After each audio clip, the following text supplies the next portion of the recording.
পিপলপুর গ্রাম উত্তর ভারতের একটা শান্তিপূর্ণ কোনায় ছিল। ওখানকার প্রত্যেক সকাল খুব তাজা হতো। ওখানকার লোকেরা খুব পরিশ্রমী ছিল, কিন্তু গ্রামের বেশিরভাগ লোক খুবই গরিব ছিল। গোপাল নিজের কৃষক বন্ধু মনোহরের সাথে কথা বলছিল। জানি না এই গ্রামে আগের মতন আর বড় লোক কেন নেই। হ্যাঁ, কয়েক বছর হয়ে গেল গরিব লোকজন বেড়ে গেছে। আসল ব্যাপারটা হলো যে আমরা পরিশ্রম করি, কিন্তু জানি না মা লক্ষ্মী কি চান। উনি আমাদের থেকে প্রসন্নই হন না। আরে আমাদের মতন সাধারণ মানুষ কি করতে পারবে? এই ব্যাপারে গ্রামের প্রধানের কিছু করা উচিত, তাই না? শহর থেকে কিছু বড় বড় উদ্যোগ গ্রামে নিয়ে আসুন, কৃষকের ফসলদের ভালো দাম দেওয়ার চেষ্টা করুক, আর যুবকদের রোজগারের জন্য কিছু একটা করুক। না না, কিন্তু সরপঞ্চ বাবু তো প্রধান নামে একজন থাপ্পা, বুঝেছো? আরে ওনার থেকে আমরা কি আশা করতে পারি? চলো আমরা বরং আমাদের কাজ শেষ করিনি, নাহলে কাজই তো শেষ হবে না। হ্যাঁ, কাজ তো করতেই হবে। গ্রামে থোড়ি না কোনো কালো তেলের কুয়ো আছে নাকি, যেটা বিক্রি করে আমরা অনেক বড় লোক হয়ে যাব। হ্যাঁ, ঠিকই বলেছিস। গোপালের ক্ষেত খুব ছোট ছিল, কিন্তু সে নিজের ক্ষেত দ্বারাই নিজের পরিবারের খেয়াল রাখত। তার স্ত্রী আশা আর একটা 10 বছরের ছেলে রাঘবই তার সাহারা ছিল। একদিন আশা গোপালকে বলে ওঠে, গোপাল, আমরা কতদিন এইভাবে পরিশ্রম করব?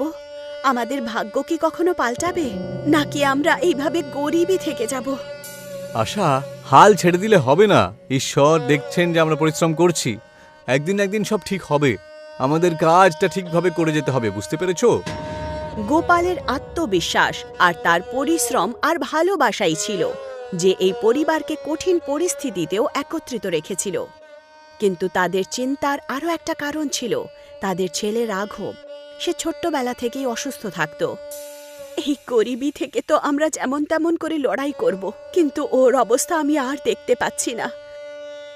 গ্রামের আশেপাশে সমস্ত ডাক্তাররা তার চিকিৎসা করেছে, কিন্তু কোনো লাভই হলো না। কাল আবার একজন ডাক্তারের কাছে নিয়ে যাব। আশা নিজের ছেলে রাঘবকে ডাক্তারের কাছে নিয়ে যায়। ডাক্তার রাঘবকে চেক করার পর বলে ওঠে, আসলে যখন রাঘব আপনার পেটে ছিল তখন আপনি ঠিকভাবে নিজের খেয়াল রাখেননি। সেই কারণে রাঘবের শরীরে অনেক ধরনের অসুস্থতা আছে। প্রায়শই এই ধরনের কেসে বাচ্চারা খুব উইক থাকে। জানি না ডাক্তারবাবু, আমি কোথায় ভুল করলাম। আমি তো দেখাশোনা করেইছিলাম।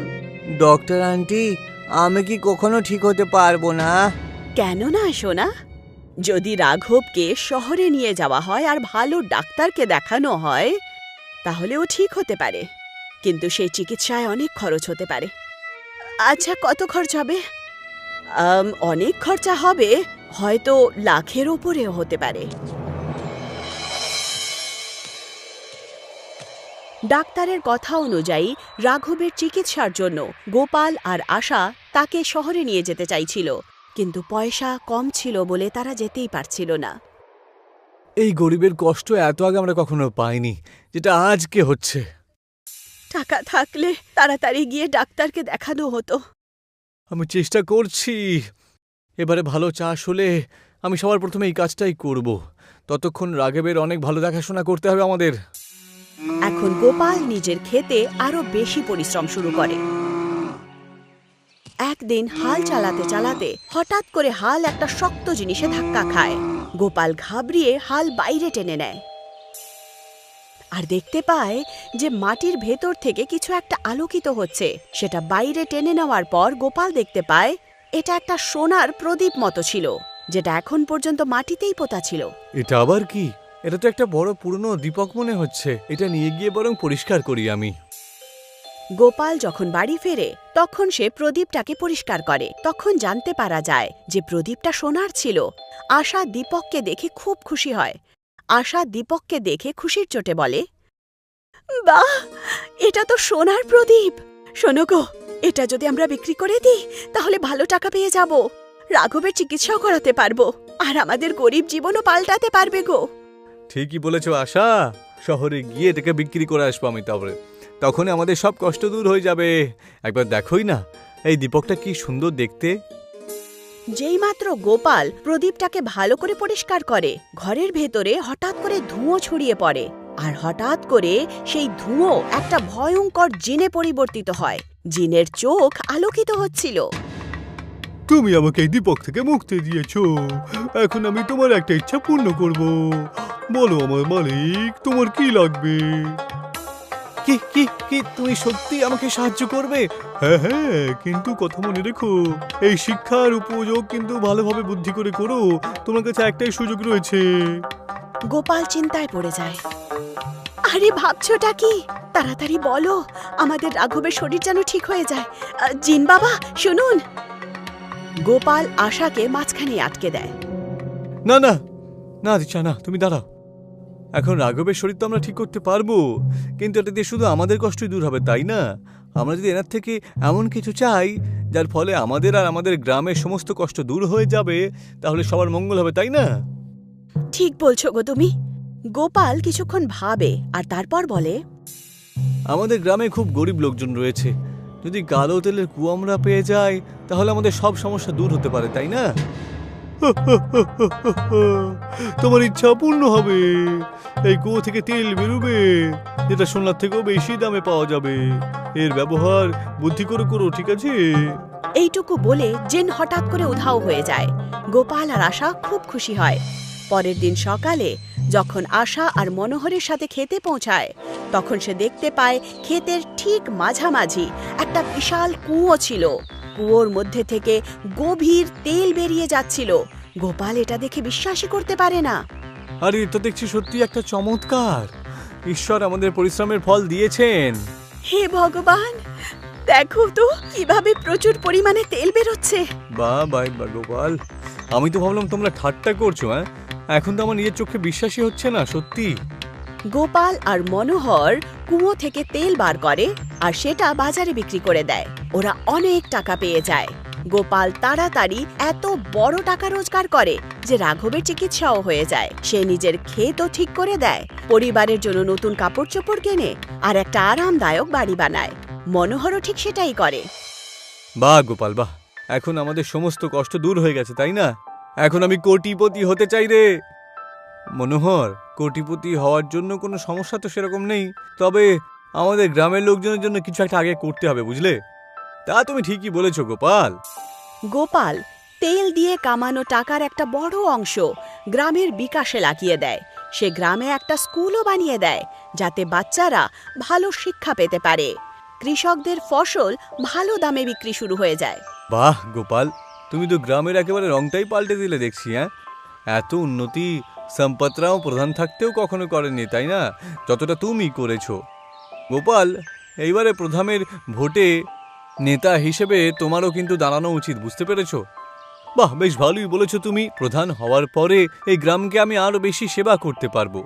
গ্রামের কিছু লোক গোপালের নির্বাচনে দাঁড়ানোর জন্য সহমতিই জানাচ্ছিল, কিন্তু গ্রামের প্রধান সম্পত রামের হিংসে শুরু হয়। সম্পত রাম নিজের বিশেষ লোক ধর্মার সাথে কথা বলছিলেন।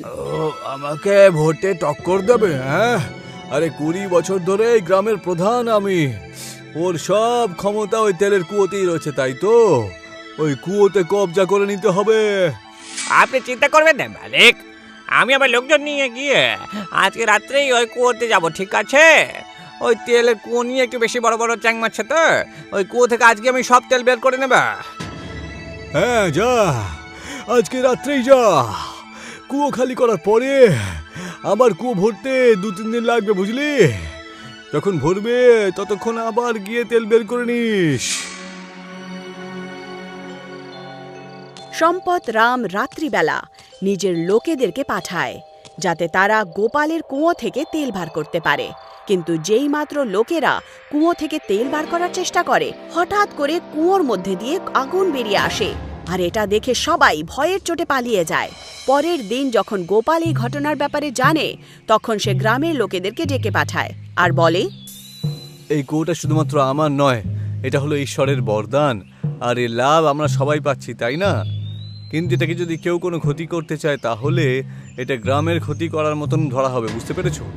দাঁড়া গোপাল, সম্পতরাওকে এইভাবে ছাড়বে হবে না। আজকেও যা করেছে তার শাস্তির পাওয়া উচিত। কিছুক্ষণের মধ্যেই সম্পদ রামের বাড়িতে পুলিশ পৌঁছায়। সম্পদ রাম, তুমি গোপালের কুয়োতে আগুন লাগানোর চেষ্টা করেছিলে না? এই কুয়োটা গোপালের নিজস্ব জমিন, তাই তোমাকে গ্রেফতার করা হচ্ছে। তক্ষুনি গোপালের আওয়াজে সবার ধ্যান তার দিকে যায়। আপনি দাঁড়ান ইন্সপেক্টর ম্যাম, এই আগুনটা কেউ লাগায়নি জানেন তো, কোনো দুর্ঘটনার কারণে আগুনটা লেগে গেছে। কিন্তু গোপাল, গ্রামের লোকেরা তো কমপ্লেন করেছে এই ব্যাপারে। ওনাদের কোনো ভুল হয়েছিল নিশ্চয়ই, এতে সম্পদবাবুর কোনো দোষ নেই। ঠিক আছে, তুমি এরকমটা বলছো, তাহলে কেসই তৈরি হয় না। যাচ্ছি আমরা। পুলিশ ইন্সপেক্টর চলে তো যায়, কিন্তু সম্পদ রামের চোখে জল চলে আসে। আমায় ক্ষমা করে দে গোপাল, আমি তোর কুয়োর তেল চুরি করার চেষ্টা করেছিলাম রে, কিন্তু তোর তো আমার ওপর কোনো রাগই নেই দেখছি। আমায় ক্ষমা করে দে, আমি তোকে দেখে হিংসে করতাম রে, আমায় ক্ষমা করে দে। সম্পদ বাবু, ভুল তো মানুষ মাত্রই করে। আপনি ভুল রাস্তায় চলতে শুরু করেছিলেন, কিন্তু আপনার এই চোখের জল জানিয়ে দিচ্ছে যে আপনি যা করেছেন তার জন্য আপনার খুব আক্ষেপ রয়েছে। সম্পদ বাবু, আপনি যা হয়েছে সেসব ভুলে যান। আমরা আমাদের গ্রামকে আদর্শ গ্রাম তৈরি করব, আর এর উন্নত ভরপুরভাবে হবে।